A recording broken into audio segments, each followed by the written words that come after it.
Election ಕಮಿಷನ್ನವರು ಈ SIR ಮಾಡೋದಕ್ಕೆ ಸುಮಾರು 13 ವಿವಿಧವಾದಂಥ ಪ್ಯಾರಾಮೀಟರ್ಸನ್ನು ಹಾಕಿದ್ದಾರೆ. ಅದರಲ್ಲಿ ಭಾಳಷ್ಟು ಪ್ರಶ್ನೆ ಬರ್ತಾ ಇರೋದು, ಉದ್ಭವ ಆಗ್ತಾ ಇರೋದು, whether you are a permanent resident or not. ಈ ಪ್ರಶ್ನೆಗಳು ಬರ್ತಾ ಇದೆ.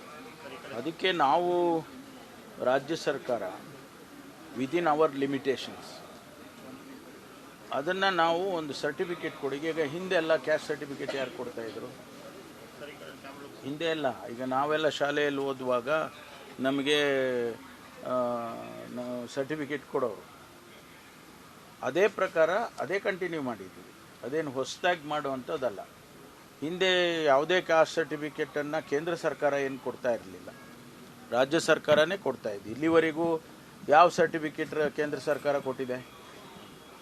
ಕ್ಯಾಸ್ಟ್ ಸರ್ಟಿಫಿಕೇಟ್ ಕೊಟ್ಟಿದ್ದಾಗಲಿ ಮತ್ತೇನೋ ರೆಸಿಡೆನ್ಸಿ ಸರ್ಟಿಫಿಕೇಟ್ನ ನಾವು ಈಗ ಲೆಜಿಟಿಮೇಟ್ ಆಗಿ ಅವರಿಗೆ ವೆರಿಫೈ ಮಾಡಿಕೊಂಡು, ಅವ್ರಿಗೆ ಆಧಾರ್ ಕಾರ್ಡ್ ಇದೆ ಅಥವಾ ಇನ್ನೊಂದು ಕಾರ್ಡ್ ಇದೆ, ಅದನ್ನೆಲ್ಲ ವೆರಿಫೈ ಮಾಡಿ ಅವರಿಗೊಂದು ಪರ್ಮನೆಂಟಾಗಿ ರೆಸಿಡೆನ್ಸಲ್ಲಿ ಇವರಿದ್ದಾರೆ ಅಂತ ಹೇಳಿ ಕೊಡ್ತೇವೆ. ಅದರಲ್ಲಿ ಏನು ತಪ್ಪಿದೆ? ಅಲ್ಲ, ನೀವು ಇವಾಗ ಅವಶ್ಯಕತೆ ಇದೆ ಅಂತ ಕೊಡ್ತಾ ಇದ್ದೀವಿ. ಈಗ ಹುಡುಗರು, ನಮ್ಮ ವಿದ್ಯಾರ್ಥಿಗಳು ಸುಮಾರು 50-60 ಸಾವಿರ ಜನ ಕ್ಯಾಸ್ಟ್ ಸರ್ಟಿಫಿಕೇಟ್ ಇಲ್ಲದೆ ಅವರಿಗೆ CET-ನಲ್ಲಿ ಅದರಲ್ಲೆಲ್ಲ ತೊಂದರೆ ಆಗಿದೆ. ಸಪೋಸ್ ನಾವು ಇದನ್ನು ಕೊಡುವಾಗ ಈಗ ಪರ್ಮನೆಂಟ್ ರೆಸಿಡೆನ್ಸ್ ಸರ್ಟಿಫಿಕೇಟ್ ಕೊಡುವಾಗ ಒಂದು ವೇಳೆ ಅದರಲ್ಲಿ ಕ್ಯಾಸ್ಟ್ ಸರ್ಟಿಫಿಕೇಟ್ ಕ್ಯಾಸ್ಟನ್ನು ಮೆನ್ಷನ್ ಮಾಡಿದರೆ ದಟ್ ಬಿಕಮ್ಸ್ ಎ ಡಾಕ್ಯುಮೆಂಟ್. ಅದು ಆ ಮಕ್ಕಳಿಗೆ ಅನುಕೂಲ ಆಗುತ್ತೆ. ಎಲ್ಲವನ್ನೂ ನಾವು ಪೊಲಿಟಿಕಲ್ ಆ್ಯಂಗಲ್ನಲ್ಲಿ ನೋಡೋದು ಸರಿ ಇಲ್ಲ. ಭಾರತೀಯ ಜನತಾ ಪಾರ್ಟಿಯವರು ಅದು ಸರಿ ಇಲ್ಲ, ಕ್ಯಾಸ್ಟ್ ಸರ್ಟಿಫಿಕೇಟ್ ಇವ್ರು ಯಾರು ಕೊಡೋದಕ್ಕೆ, ಇದೆಲ್ಲ ಮಾತುಗಳೇ ಅಲ್ಲ. As A government we also have A responsibility. ಅವರ ಆರೋಪ ಏನು ಅಂದ್ರೆ, ಬೇಕಾಬಿಟ್ಟಿಯಾಗಿ ಕೊಡ್ತಾ ಇದ್ದೀರಾ, ಬಾಂಗ್ಲಾದೇಶಿಗರಿಗೆ ಕೊಟ್ಬಿಡ್ತಿದ್ದೀರಾ, ಅವರು ಅದೆಲ್ಲ ಈ ಥರದ ಆರೋಪ ಮಾಡಿ ಬಾಂಗ್ಲಾದೇಶದವ್ರಿಗೆ ಬಾಂಗ್ಲಾದೇಶದ ಪ್ರಶ್ನೆನೇ ಬರೋದಿಲ್ಲ. ಇದು ನ್ಯಾಷನಲ್ ಇಶ್ಯೂ. ನಾವು ಬಾಂಗ್ಲಾದೇಶದವರಿಗೆ ಸಿಟಿಸನ್ಶಿಪ್ ಕೊಡೋಕ್ಕಾಗುತ್ತಾ? ರಾಜ್ಯ ಸರ್ಕಾರ ಕೊಡೋಕ್ಕೆ ಬರೋದಿಲ್ಲ.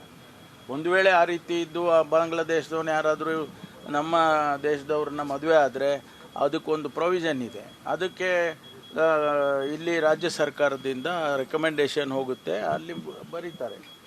ಅದು ಬಿಟ್ಟು ನಾವು ಯಾರೂ ಕೂಡ ಬಾಂಗ್ಲಾದೇಶದವ್ರಿಗಾಗಲಿ ಅಥವಾ ಯಾವುದೇ ದೇಶದವರಿಗೆ ನಾವು ಸಿಟಿಸನ್ಶಿಪ್ ಕೊಡೋಕ್ಕೆ ಬರೋದಿಲ್ಲ, ನಾವು ಕೊಡೋದು ಇಲ್ಲ.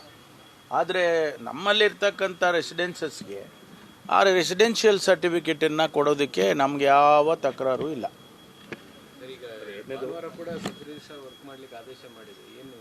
ಅಲ್ಲ, ನಮಗೆ ಈಗ ಬೇಗ ಸ್ವಲ್ಪ ಈಗ 2 ದಿನ ರಜಾ ಬಂತಲ್ಲ, ಶನಿವಾರ ಭಾನುವಾರ, ಅದು ಸ್ವಲ್ಪ ಮೇಕ್ ಗುಡ್ ಮಾಡಬೇಕು ಅಂತ ಅದನ್ನು ನಾವು ಮುಂದಿನ ದಿನಗಳಲ್ಲಿ ಕಾಂಪನ್ಸೇಟ್ ಮಾಡ್ತೀವಿ. ಅದೇನೋ ಅವ್ರಿಗೆ ಲಾಸ್ ಆಗೋದಿಲ್ಲ. ಅದಕ್ಕೆ ಒಂದು ದಿವಸ ಅದನ್ನು ಮಾಡಿದ್ದೇವೆ. ಈಗ ಈ ಪಾವತಿ ಆಗ್ಬೋದು, ಹಕ್ಕುಪತ್ರಗಳಾಗ್ಬೋದು, ಇವೆಲ್ಲ ಸ್ವಲ್ಪ ಫಾಸ್ಟ್ ಫಾರ್ವರ್ಡ್ ಆಗಿ ಬರೀ ಎಷ್ಟು ದಿವಸ ಅದನ್ನೇ ಮಾಡ್ಕೊತ ಕೂತ್ಕೊಳ್ಳೋದು. ಆಮೇಲೆ ಈಗ SIR ಬೇರೆ ಇದೆ, ಆಮೇಲೆ ಸೆನ್ಸಸ್ ಬೇರೆ ಬರುತ್ತೆ. ಸುಮಾರು ಕೆಲಸಗಳು ಅವರಿಗೆ ಜವಾಬ್ದಾರಿ ಹಾಕಿದ್ವಿ, ಅದಕ್ಕೋಸ್ಕರ ಮಾಡಿದ್ದೀವಿ.